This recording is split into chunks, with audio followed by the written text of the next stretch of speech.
श्री शिवाय नमस्तुभ्यं भक्तों। जय श्री कृष्णा। स्वागत है आप सबका हमारे YouTube चैनल प्रियंका शास्त्र ज्ञान में। भगवान भोलेनाथ की कृपा हम सब पर सदैव बनी रहे। भक्तों, आज के वीडियो में आप सुनेंगे ऋषि पंचमी व्रत की संपूर्ण जानकारी, व्रत कथा, महत्व, आरती। भक्तों, ऋषि पंचमी व्रत का बहुत ही विशेष महत्व बताया गया है। सभी भक्तों को ऋषि पंचमी पर्व की हार्दिक शुभकामनाएं। इस बार यह पर्व 28 अगस्त को मनाया जाएगा। 28 अगस्त 2025 गुरुवार के दिन ऋषि पंचमी का व्रत रखा जाएगा। वीडियो में आगे बढ़ने से पहले कमेंट बॉक्स में पूर्ण श्रद्धा भक्ति के साथ हर हर महादेव, जय श्री कृष्णा अवश्य लिखें। चैनल पर पहली बार विजिट हुए, पहली बार मेरी आवाज़ सुन रहे तो चैनल को सब्सक्राइब करके बेल आइकन अवश्य दबाएं। इससे हमारे वीडियो के सभी नोटिफिकेशन आप तक पहुंचते रहें। भक्तों, ऋषि पंचमी व्रत सिर्फ एक व्रत ही नहीं भक्तों, यह शुद्धता संयम का संदेश देने वाला पर्व है।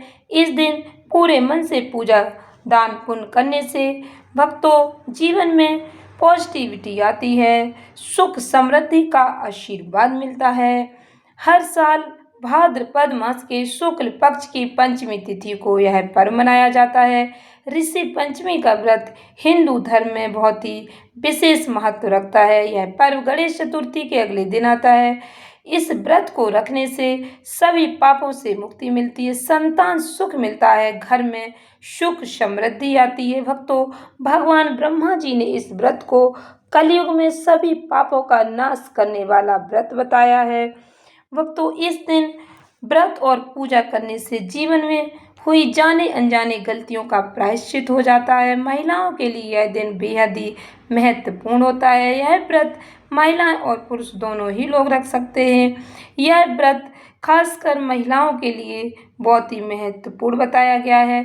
रजस्व काल में हुए किसी भी धार्मिक दोष से यह व्रत मुक्ति दिलाता है। जाने अनजाने पूजा पाठ में हुई गलतियां या कुछ भी सामान छू जाने से जो भी पाप लगता है उससे मुक्ति मिलती है। इस दिन भक्तों गंगा स्नान, पूजा और दान करने का बहुत ही विशेष महत्व बताया गया है।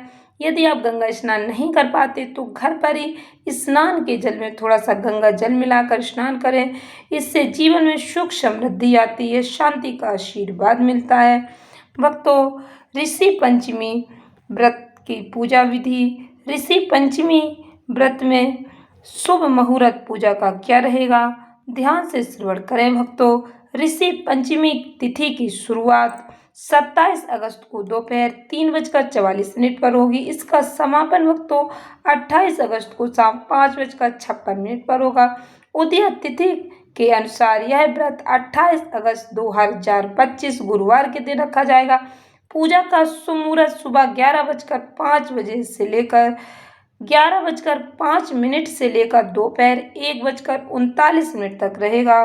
कुल अवधि 2 घंटे 34 मिनट की मिलेगी। भक्तों, शुभ मुहूर्त में पूजा करने से शुभ फलों की प्राप्ति होती है, सप्त ऋषियों का आशीर्वाद मिलता है। पूजन विधि, सुबह जल्दी उठकर स्नान करें। भक्तों, स्नान के जल में थोड़ा सा गंगा जल मिलाकर स्नान करें। इस दिन अज्जाझारे की दातुन की जाती है। ब्रश मंजन करने की जगह आप अज्जाझारे से मंजन करें, उससे मंजन करना पुण्य फलदायी माना जाता है। यदि नहीं मिलती है तो आप वैसे भी आप मंजन कर सकते हैं। इस दिन साफ स्वच्छ वस्त्र धारण करें। लकड़ी की चौकी पर सप्त ऋषियों कश्यप, अत्रि, भारद्वाज, विश्वामित्र, गौतम, जमदग्नि, वशिष्ठ सप्त ऋषियों की मूर्ति स्थापित करें। आपके घर में फोटो है तो उसे रखें। यदि फोटो नहीं मिलती है तो आप केले के पत्ते का मंडप बनाकर आप पान के पत्ते पर सप्त ऋषियों के नाम लिखकर उनकी पूजा आराधना कर सकते हैं। एक कलश में जल भरकर चौकी के पास रखें। सप्त ऋषियों को धूप, दीप, फूल, फल, मिठाई नैवेद्य अर्पित करें। भक्तों, इस दिन दूध में बछिया या पड़िया की ब्यानी हुई भैंस या गाय का दूध ही प्रयोग में लाया जाता है। यदि नहीं मिलता है तो फिर आपको, जैसे आप पैकेट का दूध इस्तेमाल करते हैं, कहीं बाहर रहते नहीं मिल पाता है तो फिर आप उसका इस्तेमाल कर सकते हैं। यदि मिल जाता है तो आप विशेष रूप से वही दूध इस्तेमाल करें चरणामृत बनाने में। इस दिन हल से जुता हुआ कोई भी पदार्थ नहीं खाया जाता। इसलिए इस दिन चीनी का भी उपयोग नहीं किया जाता। चरणामृत में चीनी की जगह शहद का इस्तेमाल किया जाता है। सप्तऋषियों की विधि विधान से पूजा आराधना करने से उनका आशीर्वाद प्राप्त होता है, सुख समृद्धि आती है घर में। भक्तों, इस पूजा पाठ करने के बाद अपनी गलतियों की क्षमा मांगें, व्रत कथा अवश्य श्रवण करें, सप्त ऋषियों की आरती करें, प्रसाद बांटें, बड़े बुजुर्गों का आशीर्वाद लें। भक्तों, व्रत का पारण अगले दिन ब्रह्म मुहूर्त में उठकर देवी देवताओं का ध्यान करें, साफ स्वच्छ वस्त्र धारण करें, सूर्य देव को जल अर्पित करें, मंदिर की सफाई करने के बाद दीपक जलाएं घी का, सप्त ऋषियों की आरती करें, सात्विक भोजन बनाकर हो सके तो सप्त ऋषियों को भोग लगाएं। और यदि आप नहीं कर पाते हैं तो आप ऋषियों के यहाँ दान दक्षिणा जो भी आप देना चाहते हैं वह दे सकते हैं। इस दिन अन्न वस्त्र धन का दान करने की मान्यता है। ऐसा करने से जीवन से परेशानियां दूर होती हैं, घर में सुख समृद्धि आती है, खुशहाली आती है।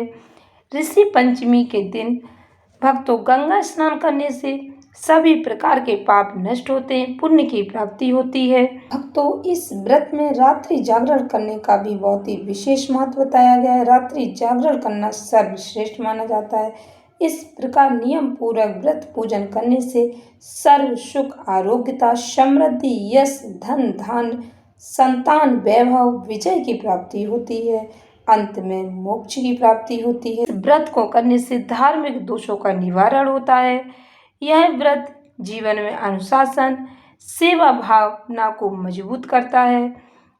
ऋषि पंचमी व्रत की कथा पूर्ण श्रद्धा भक्ति के साथ श्रवण करें, प्रेम से बोले सप्त ऋषियों की जय, भगवान भोलेनाथ की जय। विदर्भ देश में उतंक नामक एक सदाचारी ब्राह्मण देव रहते थे। उनकी पत्नी बड़ी पतिव्रता थी जिसका नाम सुशीला था। उन ब्राह्मण के एक पुत्र एक पुत्री, 2 संतान थी। विवाह योग्य होने पर उन्होंने समान कुलशील वर के साथ कन्या का विवाह कर दिया। दैव योग से कुछ दिनों बाद वह विधवा हो गई। दुखी ब्राह्मण दंपति कन्या सहित गंगा तट पर कुटिया बनाकर रहने लगे।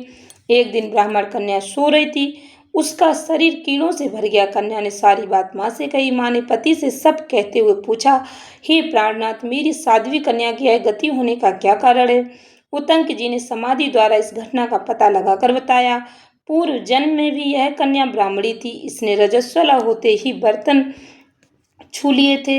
इस जन्म में भी इसने लोगों की देखा देखी भाद्रपद शुक्ल पंचमी अर्थात ऋषि पंचमी का व्रत नहीं किया, इसीलिए इसके शरीर में कीड़े पड़े। धर्म शास्त्रों की मानता है कि रजस्वला स्त्री पहले दिन चंडालनी, दूसरे दिन ब्रह्मघातिनी, तीसरे दिन धोबिन के समान पवित्र होती है। वह चौथे दिन स्नान करके शुद्ध होती है। यदि यह शुद्ध मन से अभी ऋषि पंचमी का व्रत करे तो इसके सारे दुख दूर हो जाएंगे और अगले जन्म में अटल सौभाग्य प्राप्त करेगी। पिता की आज्ञा से पुत्री विधि पूर्वक ऋषि पंचमी का व्रत एवं पूजन किया। व्रत के प्रभाव से उसके सारे दुख दूर हो गए। अगले जन्म उसे अटल सौभाग्य सहित अच्छे सुखों का भोग मिला। पर इस मंत्र के जाप से सभी पापों से मुक्ति पाई जाती है, सुख समृद्धि का वास होता है। भक्तों, ध्यान से श्रवण करें ऋषि पंचमी की आरती और मंत्र। कश्यपोति भरद्वाजो विश्वामित्रोत गौतमः जमदग्नि वसिष्ठ च सप्तेते ऋषया स्मृतः दहन्तु पापम सर्वगृहन्तु वर्ध्यम नमो नमः। ओम जय जय शांतिपते प्रभु, जय जय शांतिपते। पूज्य पिता हम सबके तुम पालन करते। ओम जय जय शांतिपते। शांता संगी विराज ऋषि श्रृंग बलिहारी प्रभु, जय जय शांतिपते। जस गिरिजा संग सोए भोले त्रिपुरारी। ओम जय जय शांतिपते। लोम उपाधि की रजधानी जब दुर्भिक्ष परियो प्रभु, जब दुर्भिक्ष परियो प्रभु, जय जय शांतिपते। वृष्टि हेतु बुलवाए जाय सुभिक्ष करयो। ओम जय जय शांतिपते। महायज्ञ पुत्रेष्टि दशरथ घर कीनो प्रभु, जय जय शांतिपते। प्रकट भय प्रतिपाला दीन शरण लीनो। ओम जय जय शांति पते, शीस जटा शुभ सोए, श्रृंग एक धरता। प्रभु जय जय शांति पते, सकल शास्त्र के बेता, हम सब के करता। सकल शास्त्र के वेत्ता, हम सब के करता। ओम जय जय शांति पते, सब पालक हम तेरे, तुम सबके स्वामी। प्रभु जय जय शांति पते, शरण गहेंगे तुम्हारी, ऋषि तबु अनुगामी। ओम जय जय शांति पते, विनय हमारी तुमसे, सब पर कृपा करो। प्रभु सब पर कृपा करो, विद्या बुद्धि बढ़ाओ, उज्ज्वल भाव भरो। ओम जय जय शांति पते, हम संतान तुम्हारी, श्रद्धा चित लावे। प्रभु जय जय शांति पते, मंडल आरती ऋषि संग की, प्रेम सहित गावे। ओम जय जय शांति पते, प्रभु जय जय शांति पते। भक्तों, ऋषि पंचमी के दिन इस आरती को करना पुण्य फलदायी माना जाता है। आप इस दिन भगवान भोलेनाथ या फिर ओम जय जगदीश्वरी की आरती भी कर सकते हैं। ओम जय से भी ओमकारा भी कर सकते हैं। धन्यवाद भक्तों। श्री शिवाय नमस्तुभ्यम।